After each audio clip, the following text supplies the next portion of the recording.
жедел қызмет көрсете алатын екенімізді мен президентіміздің тапсырмасына сәйкес сервистік полиция ішкі істер органдарына енгізіліп іске асырылуда. Ол сервистік полиция дегеніміз жұртқа жақын полицей. Демек, әрбір азамат полициядан тек қана қызмет, көмек ала алатынын ашық ретінде айта аламын.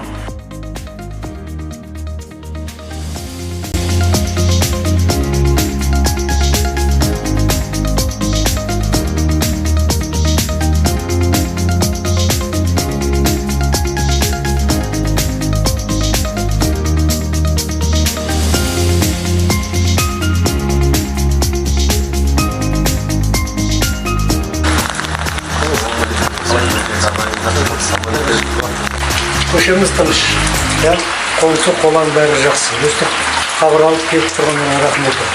Жалғыз сеніміз келіп жатқанбыз.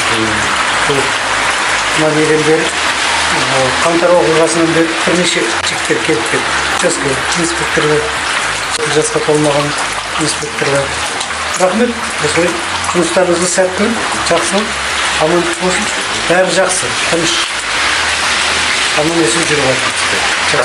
Жақсы.